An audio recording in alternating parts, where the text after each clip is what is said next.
مولاي صل وسلم دائما أبدا على حبيبك خير الخلق كلهم. مولاي صل وسلم دائما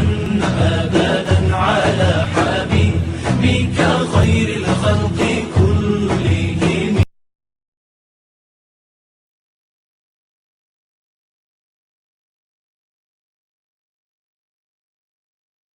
الحمد لله وكفى والصلاة والسلام على سيد الرسل وخاتم الأنبياء. أما بعد فقد قال الله تبارك وتعالى في القرآن المجيد والفرقان الحميد. فأعوذ بالله من الشيطان الرجيم. بسم الله الرحمن الرحيم.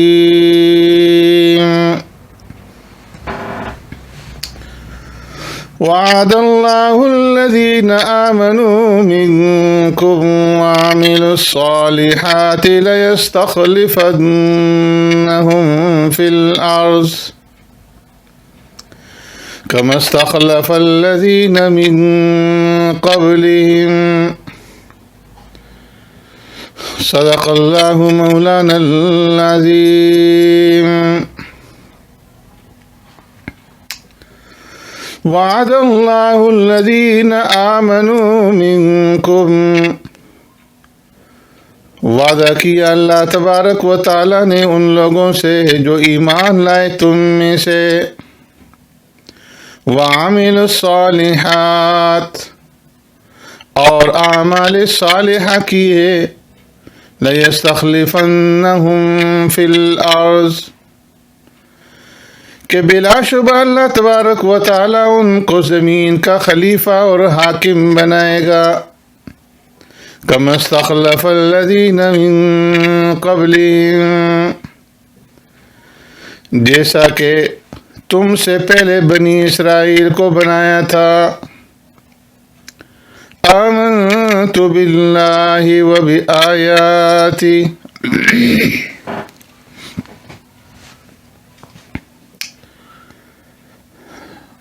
قابل احترام سامعین و ناظرین، السلام علیکم ورحمۃ اللہ وبرکاتہ. جو آیت کریمہ میں نے آپ کے سامنے تلاوت کی ہے، اس میں اللہ تبارک و تعالی نے آقا نامدار سرور کائنات رحمت دو عالم صلی اللہ علیہ وسلم کی امت پر ایک خاص انعام اور اکرام کا ذکر فرمایا ہے، اور وہ انعام نبوت کی خلافت اور نیابت کا ہے، جس کا ظہور خلفائے راشدین سے ہوا. خلافت کی معنی نیابت اور قائم مقامی کہیں. تو اس آیت کریمہ میں اللہ تبارک و تعالیٰ نے پیارے پیغمبر صلی اللہ علیہ وسلم کی امت سے نبوت کا وعدہ نہیں فرمایا، بلکہ نبوت کی خلافت اور نیابت کا وعدہ فرمایا ہے.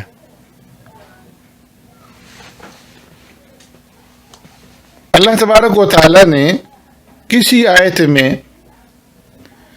اور پیارے پیغمبر صلی اللہ علیہ وسلم نے کسی حدیث کے اندر یہ نہیں فرمایا کہ ہم کسی کو نبوت عطا کریں گے اور یا یہ کہ میرے بعد کوئی نبی آئے گا. حالانکہ اس موقع پر اس آیت کریمہ کے اندر اللہ رب العزت یہ ارشاد فرما سکتے تھے، جہاں اللہ تبارک و تعالیٰ اپنا انعام اور احسان اس امت کے اوپر جتلا رہے ہیں کہ ہم انہیں خلافت اور نیابت دیں گے. تو اگر آئندہ کسی کو نبوت ملنی ہوتی اللہ رب العزت کی طرف سے کسی کو نبوت دی جانی ہوتی تو بجائے خلافت اور حکومت کے نبوت اور رسالت کا وعدہ فرماتے کہ ہم آپ کو نبوت اور رسالت عطا فرمائیں گے۔ معلوم ہوا کہ آقا نامدار سرور کائنات رحمت دو عالم صلی اللہ علیہ وسلم پر نبوت ختم ہو چکی اور اب اس امت کے اندر صرف خلافت باقی ہے۔ چنانچہ حضرت ابو ہریرہ رضی اللہ تعالیٰ عنہ سے روایت ہے کہ آقا نامدار سرور کائنات رحمت دو عالم صلی اللہ علیہ وسلم نے ارشاد فرمایا، کانت بنو اسرائیل تسوسهم الانبیاء کلما ہلک نبی خلفہ نبی وانہ لا نبی بعدی، کہ بنی اسرائیل کی سیاست اور انتظام خود ان کے انبیاء کرتے تھے۔ جب کسی نبی کا انتقال ہو جاتا تو اللہ رب العزت اس کی جگہ پہ دوسرے نبی کو اس کا قائم مقام بنا کر کے بھیج دیتے تھے۔ تو پیارے پیغمبر صلی اللہ علیہ وسلم نے ارشاد فرمایا کہ انہ لا نبی بعدی، تحقیق میرے بعد کوئی نبی نہیں، وَسَيَكُونُ خُلَفَاءٌ، البتہ میرے بعد خلفاء اور امراء ہوں گے جو مسلمانوں کی سیاست اور انتظام کریں گے، اور یہ خلفاء اور امراء فیکثرون، بڑی تعداد کے اندر ہوں گے۔ پیارے پیغمبر صلی اللہ علیہ وسلم نے جب یہ ارشاد فرمایا تو صحابہ اکرام رضوان اللہ تعالی اجمعین نے پیارے پیغمبر صلی اللہ علیہ وسلم سے پوچھا، فما تأمرنا، اے اللہ کے رسول صلی اللہ علیہ وسلم آپ ہمیں اس وقت کس چیز کے بارے میں حکم دیں گے جب خلفاء بہت ہوں گے، امراء ہوں گے، تو اس وقت ہمیں کیا کرنا چاہیے؟ تو سرکار دو عالم صلی اللہ علیہ وسلم نے ارشاد فرمایا کہ جس سے پہلے بیعت کر چکے ہو اس کی بیعت کو پورا کرو اور ان کا حق اطاعت اور فرما برداری ادا کرو، اور اگر وہ خلفاء تمہارا حق تمہیں ادا نہ کریں تو پھر بھی تم ان کی اطاعت کے اندر کوتاہی نہ کرنا، اس لیے کہ فإن اللہ تبارک و تعالی سائلہم عما استرعاہم، اللہ تبارک و تعالی خود ان سے حق رعیت کے متعلق سوال کرے گا۔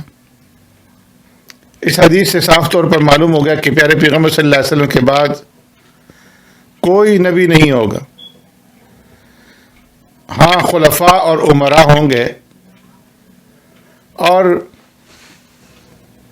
یہ بھی ہر مسلمان جانتا ہے کہ انبیاء بنی اسرائیل کی شریعت مستقل نہ تھی بلکہ شریعت موسویہ اور تورات کے حکم کے تابع تھی۔ تو نتیجہ یہ نکلا کہ جس طرح بنی اسرائیل میں غیر مستقل اور غیر تشریعی نبی آتے رہے، پیارے پیغمبر صلی اللہ علیہ وسلم کی امت میں اس طرح کا کوئی نبی نہ ہوگا۔ ہاں خلفاء ہوں گے۔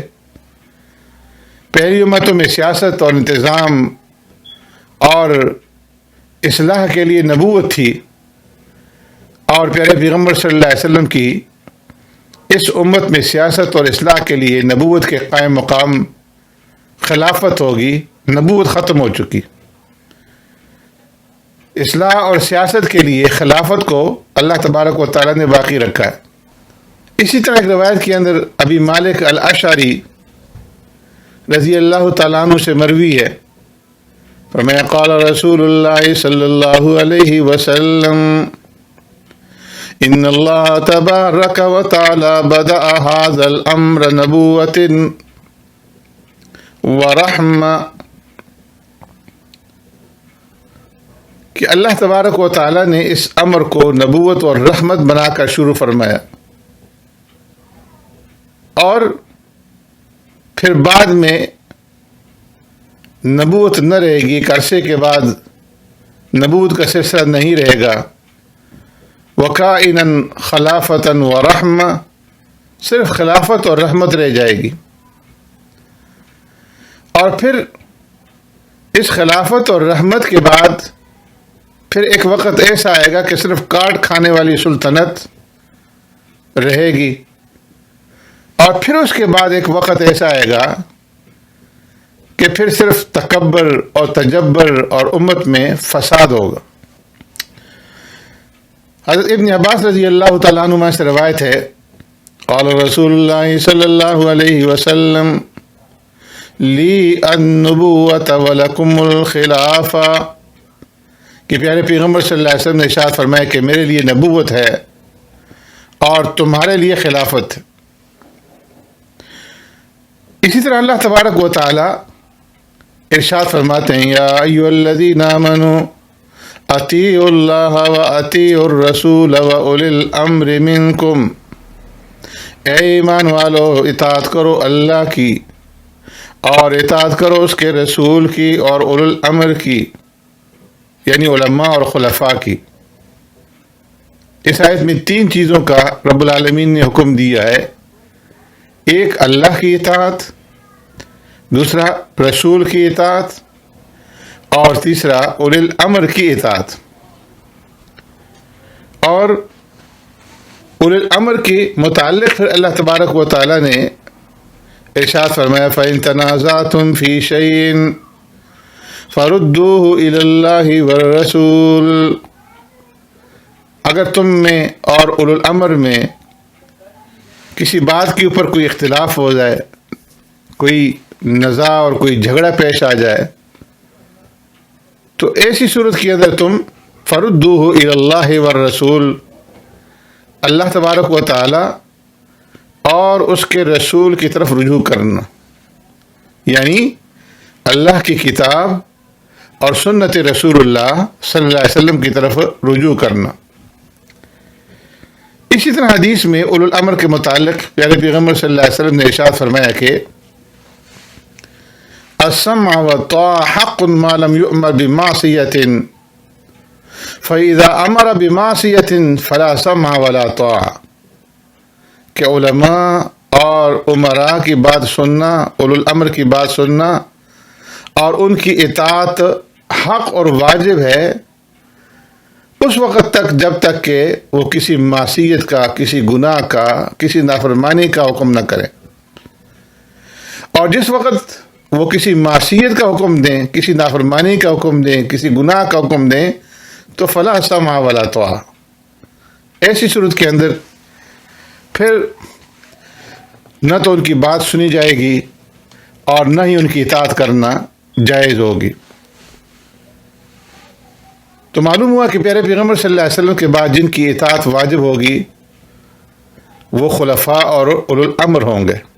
نبی نہ ہوں گے. اس لیے کہ نبی سے جھگڑا کرنا، نبی سے نزاع کرنا اور نبی سے اختلاف کرنا جائز نہیں ہے، بلکہ کفر ہے. نبی کی اطاعت تو بغیر کسی حیل و حجت کے، بغیر چون چراں کے فرض ہے. جس طرح کہ اللہ تبارک و تعالیٰ نے فرمایا وَمَا أَرْسَلْنَا مِن رَّسُولٍ إِلَّا لِيُطَاعَ بِإِذْنِ اللَّهِ، کہ ہم نے کسی رسول کو نہیں بھیجا مگر اس کی اطاعت کا حکم دیا. تو معلوم ہوا کہ اولو الامر اگر معصیت کا حکم دیں تو ان کی بات کو سننا، ان کی اطاعت کرنا جائز نہیں. اور ظاہر ہے کہ معصیت کا، گناہ کا، نافرمانی کا حکم وہی دے سکتا ہے جو نبی نہ ہو. یہ ناممکن ہے کہ کوئی آدمی اللہ کا نبی ہو، رسول ہو اور پھر وہ اللہ کی معصیت کا اور اس کی نافرمانی کا حکم دے. اور پھر اللہ کے رسول صلی اللہ علیہ وسلم نے اس حدیث کے اندر اور اللہ تبارک و تعالیٰ نے قرآن کریم کی آیت کے اندر یہ بتا دیا کہ اختلاف اور نزاع کے وقت تم نے اللہ اور اس کے رسول کی طرف یعنی قرآن اور حدیث کی طرف رجوع کرنا ہے۔ اس سے یہ بات معلوم ہو گئی کہ بعض معاملات کے اندر نزاع پیش آئے گا، اختلاف ہوگا، مگر حکم یہ ہے کہ اس اختلاف کی صورت کے اندر تم نے اللہ اور اس کے رسول کی طرف رجوع کرنا ہے، یعنی گزشتہ رسول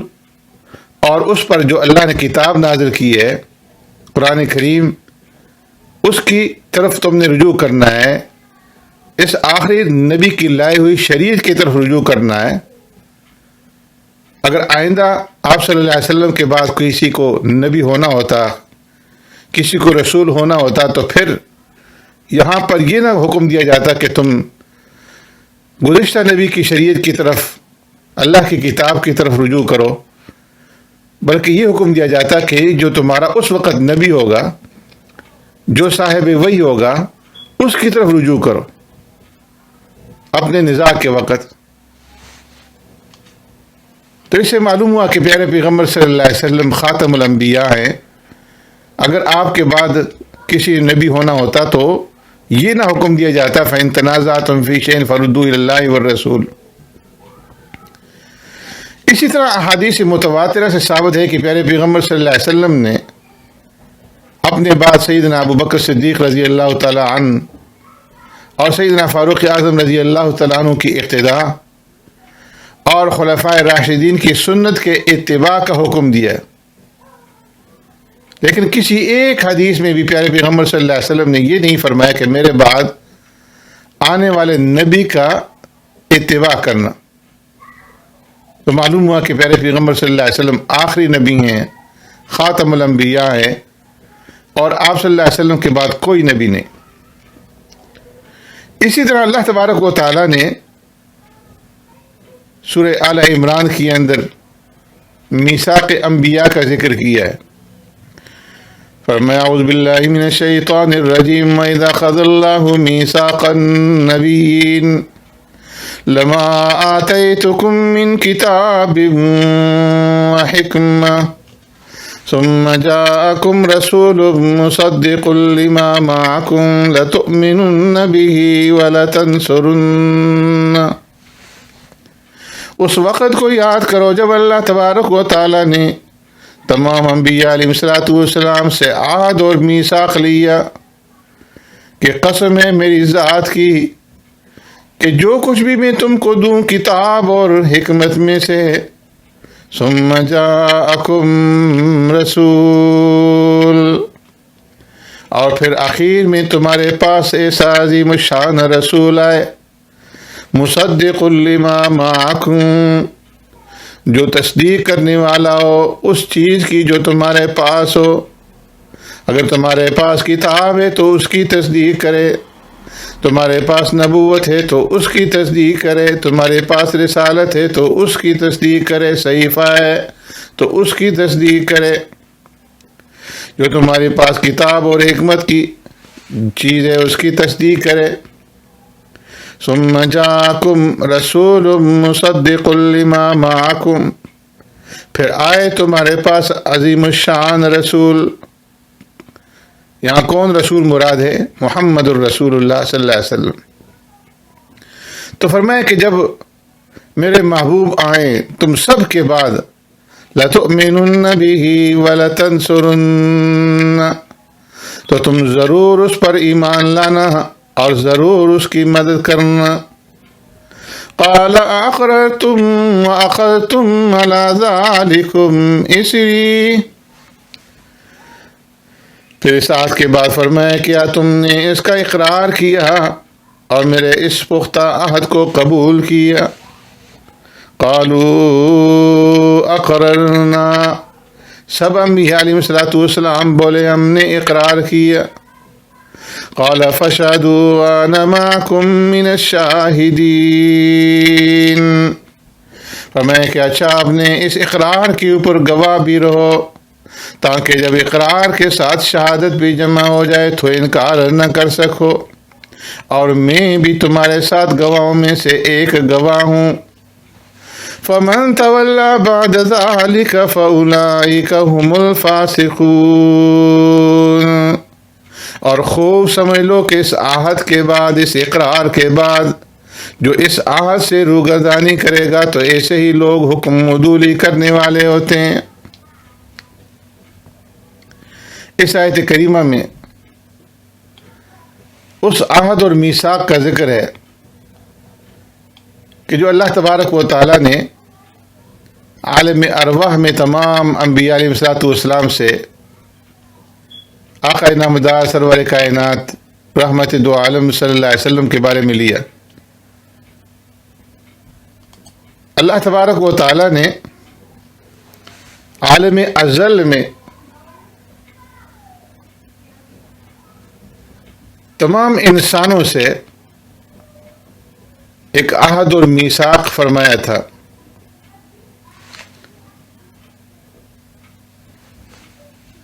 جس کے اندر تمام انسانیت سے اپنے رب ہونے کا عہد اور قرار لیا تھا، جس کے جواب کے اندر تمام انسانیت نے الست بربکم کے جواب میں بلا فرمایا تھا۔ تو تمام انبیاء علیہ السلام سے اس عہد عام کے علاوہ ایک خاص عہد لیا گیا۔ ایک تو یہ عہد عام تھا جو ساری انسانیت سے لیا گیا الست بربکم کی شکل میں، لیکن ایک خاص عہد بھی اللہ تبارک و تعالیٰ نے صرف انبیاء علیہ السلام سے لیا، جو ایک جملہ شرطیہ کی صورت میں تھا کہ لما آتیتکم من کتاب و حکمہ ثم جاءکم رسول، کہ اگر آپ میں سے کسی کی زندگی کے اندر، کسی کی حیات میں جب تمہیں نبوت مل جائے، رسالت مل جائے، کتاب مل جائے، شریعت مل جائے، اور تمہاری حیات میں، تمہاری زندگی میں محمد الرسول اللہ صلی اللہ علیہ وسلم مبعوث ہو کر کے تشریف لے آئیں تو لَتُؤْمِنُنَّ بِهِ وَلَتَنْصُرُنَّ، تو تمہاری ڈیوٹی ہوگی کہ تم آپ صلی اللہ علیہ وسلم کے اوپر ایمان بھی لاؤ گے اور آپ صلی اللہ علیہ وسلم کی مدد بھی کرو گے۔ چنانچہ حضرت علی کرم اللہ وجہہ اور ابن عباس رضی اللہ تعالیٰ عنہما سے تفسیر ابن کثیر اور تاریخ ابن عساکر اور فتح الباری میں یہ روایت منقول ہے، فرمایا کہ ما بعث اللہ نبیا من الانبیاء الا اخذ علیہ المیثاق لئن بعث محمد صلی اللہ علیہ وسلم وهو حی لَيُؤْمِنَنَّ بِهِ وَلَيَنْصُرَنَّ، کہ اللہ تبارک و تعالیٰ نے انبیاء علیہ السلام سے جس کسی کو بھی مبعوث فرمایا تو ان سے یہ عہد ضرور لیا کہ اگر ان کی زندگی میں محمد صلی اللہ علیہ وسلم مبعوث ہو گئے تو وہ ان پر ایمان لائیں اور ان کی مدد کریں۔ اس سے پیارے پیغمبر صلی اللہ علیہ وسلم کی جلالت شان تمام انبیاء علیہ السلام پر واضح ہو گئی۔ اور پھر اللہ تبارک و تعالیٰ نے آقا نامدار سرور کائنات رحمت دو عالم صلی اللہ علیہ وسلم کی اس امتیازی شان کو صرف جملہ شرطیہ کے درجہ ہی میں نہیں رکھا، بلکہ مختلف مواقع میں مختلف صورتوں سے آپ صلی اللہ علیہ وسلم کی اس خاص شان کا اظہار بھی فرمایا۔ چنانچہ لیلۃ المعراج میں اللہ تبارک و تعالیٰ نے تمام انبیاء علیہ السلام کو بیت المقدس میں جمع فرما کر کے آپ صلی اللہ علیہ وسلم کو ان سب کا امام بنایا، اور قیامت کے دن بھی تمام انبیاء علیہ السلام پیارے پیغمبر صلی اللہ علیہ وسلم کے جھنڈے کے نیچے جمع کیے جائیں گے۔ اور پھر اللہ تبارک و تعالیٰ نے اس دنیا کے اندر یہ انتظام کیا کہ سیدنا عیسیٰ علیہ السلام کو زندہ آسمانوں پر اٹھایا اور پھر قرب قیامت میں ان کو دوبارہ آسمان سے زمین پر اتارا جائے گا کہ وہ پیارے پیغمبر صلی اللہ علیہ وسلم کے دین اور آپ صلی اللہ علیہ وسلم کی امت کی مدد فرمائیں اور آپ صلی اللہ علیہ وسلم کے دشمن دجال کو قتل کریں۔ تو اس آیت کریمہ میں ثم جاءکم رسول کے الفاظ ایسے ہیں کہ جن میں اس بات کو بیان کیا گیا ہے کہ آقا نامدار سرور کائنات رحمت دو عالم صلی اللہ علیہ وسلم تمام انبیاء علیہ الصلوۃ والسلام کے بعد دنیا کے اندر تشریف لائیں گے۔ ثم کا جو لفظ ہے یہ تراخی کے لیے آتا ہے، مہلت کے لیے آتا ہے۔ مثال کے طور پر جب یہ کہا جائے کہ جانی القوم ثم عمر، تو اس کے معنی یہ ہوتے ہیں کہ پہلے تمام قوم آئی اور پھر کچھ عرصے کے بعد سب سے آخر میں عمر آیا۔ اسی طرح یہاں پر بھی اللہ تبارک و تعالیٰ نے اس بات کو بیان فرمایا کہ ثم جاءکم رسول، کہ اے جماعت انبیاء، جب میں تمہیں کتاب دے چکوں، رسالت دے چکوں، شریعت دے چکوں، اور ثم جاءکم رسول، پھر سب سے آخر میں تمہارے پاس خاتم الانبیاء جناب محمد الرسول اللہ صلی اللہ علیہ وسلم تشریف لائے، تو تم نے دو کام کرنے ہیں، لتؤمنن بہ ولتنصرن، اور اس عہد سے، اس میثاق سے کوئی نبی اور کوئی رسول مستثنا نہیں۔ 1,24,000 انبیاء علیہ الصلوۃ والسلام جو آئے وہ سب اس عہد اور میثاق کے اندر داخل ہیں۔ اس آیت کریمہ سے معلوم ہوا کہ پیارے پیغمبر صلی اللہ علیہ وسلم سب سے آخری نبی ہوں گے، اور آپ صلی اللہ علیہ وسلم کے بعد کسی قسم کا کوئی نبی پیدا نہ ہوگا،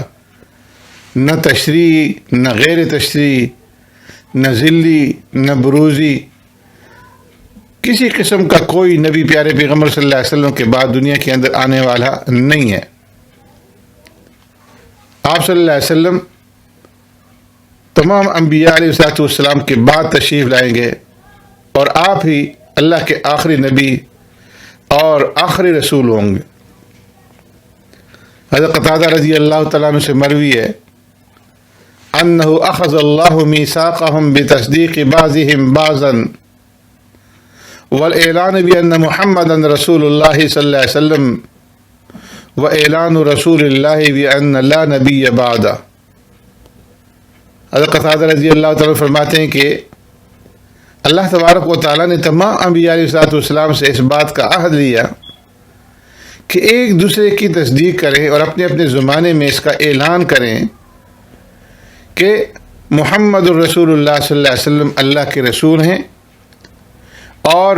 آپ اس کا اعلان کریں کہ آپ صلی اللہ علیہ وسلم کے بعد کوئی نبی نہیں۔ اسی طرح اللہ تبارک و تعالیٰ نے سورہ بقرہ کے اندر اس بات کا ذکر فرمایا، اعوذ باللہ من الشیطان الرجیم، وَإِذْ يَرْفَعُ إِبْرَاهِيمُ الْقَوَاعِدَ مِنَ الْبَيْتِ وَإِسْمَاعِيلُ رَبَّنَا تَقَبَّلْ مِنَّا إِنَّكَ أَنْتَ السَّمِيعُ الْعَلِيمُ۔ اور یاد کیجیے اس وقت کو جب اٹھاتے تھے ابراہیم علیہ السلام بنیادیں خانہ کعبہ کی، اور اسماعیل علیہ السلام بھی ان کے ساتھ تھے، اور وہ دونوں مل کر دعا کرتے تھے، ربنا تقبل منا، اے پروردگار ہماری اس کوشش کو، ہماری اس سعی کو قبول فرما، انک انت السمیع العلیم، بے شک آپ ہی سننے والے اور جاننے والے ہیں۔ ربنا وجعلنا مسلمین لک ومن ذریتنا امة مسلمة لک، اے ہمارے پروردگار ہمارے اور کر ہم کو فرما بردار اپنا، اور ہماری اولاد میں بھی کر ایک جماعت فرما بردار اپنی، وَأَرِنَا مَنَاسِكَنَا، اور بتلا ہم کو قاعدے حج کرنے کے، طریقے حج کرنے کے۔ وَتُبْ عَلَيْنَا إِنَّكَ أَنْتَ التَّوَّابُ الرَّحِيمُ، اور معاف فرما ہمیں، بے شک تو ہی معاف فرمانے والا، توبہ قبول کرنے والا مہربان ہے۔ رَبَّنَا وَابْعَثْ فِيهِمْ رَسُولًا مِّنْهُمْ، اے پروردگار ہمارے بھیج ان میں ایک رسول انہی میں کا، یتلو علیہم آیاتک، جو پڑھے ان پر تیری آیتیں ہیں، وَيُعَلِّمُهُمُ الْكِتَابَ وَالْحِکْمَةَ وَيُزَکِّیہم، اور سکھلا دے ان کو کتاب اور حکمت کی باتیں، اور پاک کرے ان کو، تزکیہ کرے ان کا۔ انک انت العزیز الحکیم، بے شک تو یہ بہت زبردست بڑی حکمت والا۔ ان آیات میں اللہ تبارک و تعالیٰ نے ابراہیم خلیل اللہ علیہ السلام اور اسماعیل ذبیح اللہ علیہ السلام کی دعاؤں کا ذکر فرمایا، اور ان دعاؤں میں سے ایک دعا یہ بھی ہے کہ اے اللہ، ان میں سے ایک امت مسلمہ کا ظہور فرما۔ وہ امت مسلمہ کون سی ہے، اس سے مراد کیا ہے؟ فرمایا کہ یہ امت محمدیہ ہے، جو آخری امت ہے۔ تو ایک تو اس آخری امت کی ظہور کی دعا فرمائی، اور دوسری دعا آقا نامدار سرور کائنات رحمت دو عالم صلی اللہ علیہ وسلم کے ظہور کی فرمائی کہ ربنا وابعث فیہم رسولا منہم۔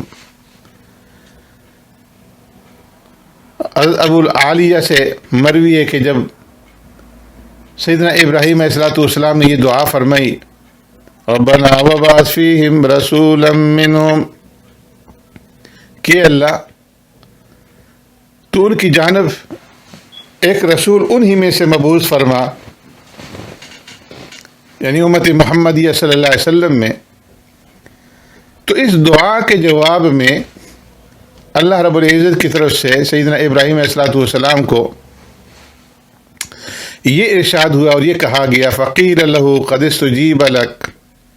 هو کائن فی آخر الزمان، کہ اے ابراہیم تمہاری دعا ہم نے قبول کر لی، اور جس امت مسلمہ کا تم سوال کر رہے ہو اور جس پیغمبر کا تم سوال کر رہے ہو، یہ امت مسلمہ، اور یہ پیغمبر آخری زمانے میں ہوگا۔ هو کائن فی آخر الزمان سے خاتم النبیین ہونا مراد ہے۔ اسی طرح پیارے پیغمبر صلی اللہ علیہ وسلم کا ارشاد ہے، انا دعوت ابی ابراہیم، کہ میں اپنے باپ حضرت ابراہیم علیہ السلام کی دعاؤں کا ثمرہ اور ان کی دعاؤں کا نتیجہ ہوں۔ اس ارشاد میں بھی اس بات کی طرف اشارہ ہے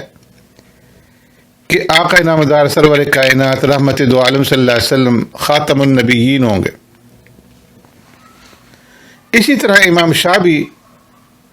رحمۃ اللہ تعالی فرماتے ہیں کہ ابراہیم علیہ السلام کے صحیفے میں یہ لکھا ہوا تھا، انه کائن من ولدک شعوب حتی یأتی النبی الامی الذی یکون خاتم الانبیاء، کہ ابراہیم تیری اولاد میں بہت سے قبائل اور بہت سے گروہ ہوں گے، یہاں تک کہ حتی یأتی النبی الامی الذی یکون خاتم الانبیاء، وہ نبی امی ظاہر ہو کہ جو خاتم الانبیاء ہوگا۔ حضرت ابراہیم علیہ السلام نے اپنی دعا میں یہ فرمایا کہ ربنا وابعث فیہم رسولا، اے اللہ اس امت مسلمہ میں ایک عظیم الشان رسول بھیج۔ لیکن ابراہیم علیہ السلام نے یہاں پر اس دعا کے اندر یہ نہیں فرمایا کہ ربنا وابعث فیہم رسولا، جمع کا صیغہ نہیں فرمایا کہ اللہ انہیں بہت سے نبی اور رسول بھیج، بلکہ فرمایا کہ ربنا وابعث فیہم رسولا، ایک عظیم الشان رسول بھیج۔ اس سے معلوم ہوا کہ ابراہیم علیہ السلام صرف ایک عظیم الشان رسول کے مبعوث ہونے کی دعا فرما رہے ہیں کہ جس رسول کے آنے کے بعد پھر کسی نبی کی، کسی رسول کی حاجت اور ضرورت باقی نہ رہے۔ اور پھر یہ بھی یاد رکھیں کہ اس امت مسلمہ کے ظہور کی دعا اور اس امت کا نام یعنی اسلام اور مسلمان، یہ بھی حضرت ابراہیم علیہ السلام نے ہی تجویز فرمائے۔ اللہ تبارک و تعالیٰ نے اس کا ذکر قرآن کریم کے اندر فرمایا ملت ابیکم ابراہیم هو سماکم المسلمین من قبل وفی ھذا، اور اس امت مرحومہ کے لیے نبی آخر زمان کے ظہور اور بعثت کی دعا بھی حضرت ابراہیم علیہ السلام نے کی، جو بارگاہ خداوندی میں قبول ہوئی۔ ابراہیم علیہ السلام ہی نے اس ملت کا نام مسلمان رکھا ہوا، سماکم المسلمین۔ حضرت ابراہیم علیہ السلام کی یہ دعا پیارے پیغمبر صلی اللہ علیہ وسلم کی اس امت پر، امت محمدیہ پر عظیم الشان ان کا احسان ہے، اور اسی احسان کا تقاضا یہ تھا کہ اس کا شکریہ ادا کیا جائے، اس لیے کہ حل جزاء الاحسان الا الاحسان، کوئی تمہارے اوپر احسان کرے تو اس کا بدلہ یہ ہے کہ اس کے ساتھ اس احسان کا جواب دیا جائے۔ تو اللہ تبارک و تعالیٰ نے امت محمدیہ پر یہ لازم قرار دیا کہ وہ جہاں پیارے پیغمبر صلی اللہ علیہ وسلم کے اوپر درود پڑے تو وہاں ابراہیم علیہ السلام کے اوپر بھی درود پڑے۔ اس لیے ہر مسلمان جب نماز پڑھتا ہے تو اس کی اندر اللہم صلی علی محمد وعلی آل محمد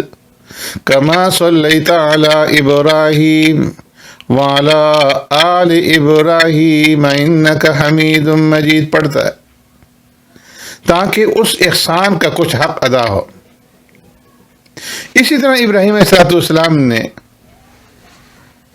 ایک دعا یہ بھی اللہ رب العالمین سے فرمائی تھی، رب ھب لی حکما والحقنی بالصالحین، اے میرے پروردگار مجھ کو حکم دے اور مجھے ملا صالحین کے ساتھ، نیکوں کے ساتھ،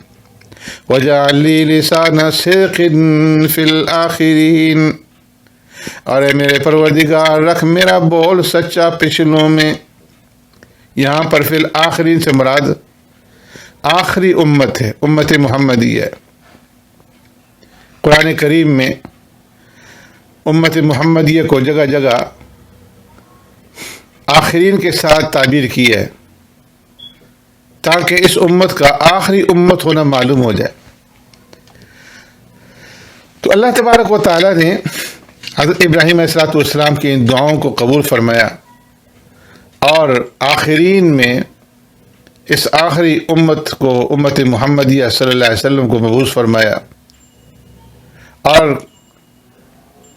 درود شریف کے ذریعے سے کما صلی تعالی ابراہیم کے ذریعے سے قیامت تک حضرت ابراہیم علیہ السلام کا ذکر خیر اور پیارے پیغمبر صلی اللہ علیہ وسلم کے ذکر خیر کو جاری فرمایا۔ ایسے ہی سرکار دو عالم صلی اللہ علیہ وسلم کی ختم نبوت کے اوپر دلیل قرآن کریم کی یہ آیت کریمہ ہے، والذی ارسل رسولہ بالہدی ودین الحق لیظہرہ علی الدین کلہ ولو کرہ المشرکون، کہ اللہ تبارک و تعالیٰ وہ ذات ہے کہ جس نے اپنے رسول کو ہدایت اور دین حق دے کر بھیجا، لیظہرہ علی الدین کلہ، تاکہ اس کو تمام دینوں پر غالب کر دے، ولو کرہ المشرکون، ہمیں اگرچہ مشرکوں کو کتنا ہی ناگوار ہو۔ اسی طرح تھوڑے سے الفاظ کے اختلاف کے ساتھ ایک اور مقام پہ اللہ رب العزت نے پیارے پیغمبر صلی اللہ علیہ وسلم کی ختم نبوت کو یوں بیان فرمایا، والذی ارسل رسولہ بالہدی ودین الحق لیظہرہ علی الدین کلہ وکفی باللہ شہیدا۔ اللہ رب العزت وہ ذات ہے جس نے بھیجا اپنا رسول سیدھی راہ پر اور سچے دین پر، لیظہرہ علی الدین کلہ، تاکہ اس کو اوپر رکھے، غالب رکھے ہر دین پر، وَكَفَى بِاللَّهِ شَهِيدًا، اور کافی ہے اللہ تبارک و تعالی حق ثابت کرنے والا۔ ایسے ہی ایک اور مقام پہ فرمایا، وَالَّذِي أَرْسَلَ رَسُولَهُ بِالْهُدَى وَدِينِ الْحَقِّ لِيُظْهِرَهُ عَلَى الدِّينِ كُلِّهِ وَلَوْ كَرِهَ الْمُشْرِكُونَ۔ ان تینوں آیتوں سے یہ امر ظاہر ہو گیا کہ یہ دین تمام ادیان کے بعد آیا، اور یہ ملت تمام ملل اور تمام ادیان کے لیے ناسخ بن کر کے آیا، اور یہ دین آخری دین ہے جو قیامت تک باقی رہے گا۔ تو یہ آیت کریمہ، یہ تینوں آیات جو ہیں، یہ پیارے پیغمبر صلی اللہ علیہ وسلم کی ختم نبوت اور نبوت تشریعہ کے اختتام کی صریح دلیل ہے۔ ایسے ہی پیارے پیغمبر صلی اللہ علیہ وسلم کی ختم نبوت کی ایک دلیل قرآن کریم کی یہ آیت ہے، فرمایا وَلَمْ يَكُنْ لَهُمْ آیَةٌ أَنْ يَعْلَمَهُ عُلَمَاءُ بَنِي إِسْرَائِيلَ، کیا لوگوں کے لیے یہ کھلی ہوئی نشانی نہیں کہ اس کتاب اور اس نبی کو علماء بنی اسرائیل خوب جانتے ہیں۔ علماء بنی اسرائیل اس بات کو خوب جانتے ہیں کہ یہ وہی کتاب ہے اور یہ وہی پیغمبر ہے کہ جس کی پہلے سے آسمانی صحیفوں کے اندر خبر دی جا چکی، اور یہ اہل علم اور سمجھدار لوگوں کے لیے صداقت اور حقانیت کی بہت بڑی دلیل ہے کہ دوسرے مذاہب کے علماء بھی اس حقانیت کا اقرار اور اعتراف کریں۔ چنانچہ بعض لوگوں نے اپنی خصوصی مجلسوں کے اندر اس کا اقرار کیا، مگر دنیاوی مصلحتوں کی بنا پر انہوں نے حق کو قبول نہیں کیا، دین کو قبول نہیں کیا، اسلام کے اندر داخل نہیں ہوئے۔ لیکن بعض اہل کتاب علماء ایسے بھی تھے کہ انہوں نے اعلانیہ طور پر اس بات کا اقرار کیا کہ آپ صلی اللہ علیہ وسلم ہی وہ رسول ہیں جن کا ذکر پہلی کتابوں کے اندر، آسمانی کتابوں کے اندر موجود تھا، اور انہوں نے اسلام کو بھی قبول کیا، اسلام کے اندر داخل ہوئے۔ تو پیارے پیغمبر صلی اللہ علیہ وسلم کی تشریف آوری کی بشارات، آپ صلی اللہ علیہ وسلم کی صفات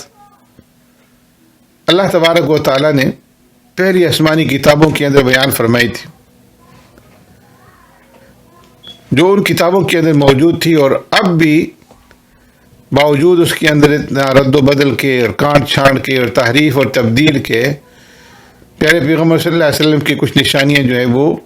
موجود ہیں۔ اور اس کا ذکر خود اللہ تبارک و تعالیٰ نے قرآن کریم کے اندر فرمایا کہ سرکار دو عالم صلی اللہ علیہ وسلم کی نشانیاں گزشتہ آسمانی کتابوں کے اندر موجود تھیں۔ فرمایا الذین یتبعون الرسول النبی الامی الذی یجدونہ مکتوبا عندہم فی التوراۃ والانجیل، وہ لوگ جو پیروی کرتے ہیں اس رسول کی جو نبی امی ہے، جس کو پاتے ہیں لکھا ہوا اپنے پاس تورات اور انجیل میں۔ تو ان پیارے پیغمبر صلی اللہ علیہ وسلم کی صفات اور آپ کی نشانیاں